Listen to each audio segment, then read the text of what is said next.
ಪ್ರಯಾಗರಾಜ್ ಕುಂಭಮೇಳದಲ್ಲಿ ಕನ್ನಡಿಗರು ಪರದಾಡ್ತಾ ಇದ್ದಾರೆ. ಕಾಲ್ತುಳಿತದಲ್ಲಿ ಬೆಳಗಾವಿ ಮೂಲದ ಹಲವರಿಗೆ ಗಾಯಗಳಾಗಿದೆ.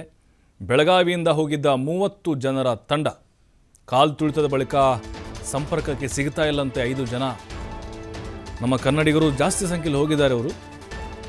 ಬಟ್ ಈಗ ಕೆಲವೊಬ್ಬರು ಪರದಾಡ್ತಾ ಇದ್ದಾರೆ. ಬೆಳಗಾವಿ ಮೂಲದ ಹಲವರಿಗೆ ಗಾಯಗಳಾಗಿದೆ ಅನ್ನುವಂಥ ಮಾಹಿತಿ ಸಿಗ್ತಾ ಇದೆ. 30 ಜನರ ಒಂದು ತಂಡ ಹೋಗಿದೆ ಅಲ್ಲಿ ಬೆಳಗಾವಿಯಿಂದ.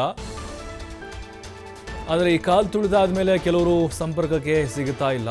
ಕುಟುಂಬಸ್ಥರು ಆತಂಕಕ್ಕೆ ಒಳಗಾಗಿದ್ದಾರೆ.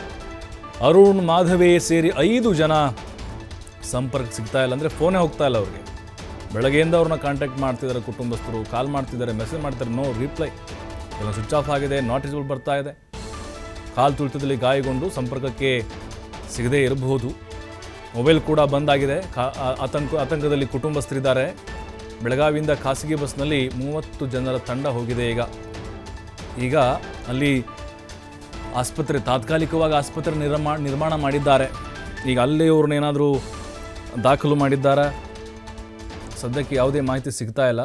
ಬೆಳಗಾವಿಯಿಂದ 30 ಜನರ ತಂಡ ಪ್ರಯಾಗರಾಜ್ಗೆ ಹೋಗಿದೆ. 4 ಮಂದಿ ಗಾಯಗಳಾಗಿದೆ ಅಂತೆ. ಅದರಲ್ಲಿ ಈಗ ಯಾರೂ ಸಂಪರ್ಕಕ್ಕೆ ಸಿಗ್ತಾ ಇಲ್ಲ. ನಿರಂತರವಾಗಿ ಫೋನ್ ಮಾಡ್ತಾ ಇದ್ದಾರೆ. ಈ ಘಟನೆ ಮಧ್ಯರಾತ್ರಿ 1 ಗಂಟೆ, 1:30, 2 ಗಂಟೆ ಆಗಿದ್ದು, ಬೆಳಗ್ಗೆ 6 ಗಂಟೆಯಿಂದ ಇವ್ರು ಟ್ರೈ ಮಾಡ್ತಾ ಇದ್ದಾರೆ ಮಾಧ್ಯಮಗಳಲ್ಲಿ ನೋಡಿ. ಬಟ್ ಯಾರೂ ಸಂಪರ್ಕಕ್ಕೆ ಸಿಗ್ತಾ ಇಲ್ಲ. ಬಟ್ ಒಂದು ಸಮಾಧಾನ ಅಂತ ಹೇಳಿದ್ರೆ, ನಮ್ಮ ಕನ್ನಡಿಗರೆಲ್ಲರೂ ಕೂಡ ಸೇಫ್ ಆಗಿದ್ದಾರೆ ಅಂಥೇಳಿ ಅಲ್ಲಿಯವರೊಬ್ಬರು ನಮ್ಗೆ ಹೇಳ್ತಾ ಇದ್ದರು. ಆದರೆ ಈಗ ಸಣ್ಣ ಪುಟ್ಟ ಗಾಯಗಳಾಗಿದೆ ಬೆಳಗಾವಿ ಮೂಲದವರಿಗೆ, ನಮ್ಮ ಕನ್ನಡಿಗರಿಗೆ. ಅಂದರೆ ಖಾಸಗಿ ಬಸ್ ಮಾಡ್ಕೊಂಡು ಹೋಗಿದ್ರು ಇವರು. 30 ಜನರ ಒಂದು ತಂಡ ಇದೆ. ಈಗ ಒಬ್ಬರು ಸಂಪರ್ಕಕ್ಕೆ ಸಿಕ್ಕರೆ ಖಂಡಿತ ಗೊತ್ತಾಗುತ್ತೆ ಇಲ್ಲಿ ಪರಿಸ್ಥಿತಿ ಹೇಗಿದೆ ಮತ್ತು ಇವರ ಒಂದು ಕಂಡೀಷನ್ ಹೇಗಿದೆ ಅಂಥೇಳಿ. ಅರುಣ್, ಮಾಧವಿ ಸೇರಿ 5 ಜನ ಸಂಪರ್ಕಕ್ಕೆ ಸಿಗ್ತಾ ಇಲ್ಲ. ಇಲ್ಲಿ ಕುಟುಂಬಸ್ಥರು ಆತಂಕಕ್ಕೆ ಒಳಗಾಗಿದ್ದಾರೆ. ನಿರಂತರವಾಗಿ ಸಂಪರ್ಕ ಮಾಡ್ತಿದ್ದಾರೆ. ಮತ್ತು ಅವ್ರ ಜೊತೆಗೆ ಇನ್ನುಳಿದಂಥವ್ರು ಏನು ಹೋಗಿದ್ದರು ಅವರನ್ನು ಕೂಡ ಈಗ ಸಂಪರ್ಕಿಸುವಂಥ ಪ್ರಯತ್ನವನ್ನು ಮಾಡ್ತಾ ಇದ್ದಾರೆ. ಈಗ ಕರ್ನಾಟಕ ಸರ್ಕಾರದಿಂದ ಸಹಾಯವಾಣಿ ಕೂಡ ಆರಂಭ ಆಗುತ್ತೆ. ಯಾರಾದರೂ ಅಲ್ಲಿ ಈ ರೀತಿ ಸಂಕಷ್ಟಕ್ಕೆ ಸಿಲುಕಿದರೆ ಸಹಾಯವಾಣಿಗೆ ಕರೆ ಮಾಡುವಂತಹ ಪ್ರಯತ್ನವನ್ನು ಕೂಡ ಮಾಡಬಹುದು. ಸರ್ಕಾರದಿಂದ ಎಲ್ಲ ಒಂದು ವ್ಯವಸ್ಥೆಗಳು ಕೂಡ ಆಗುತ್ತೆ.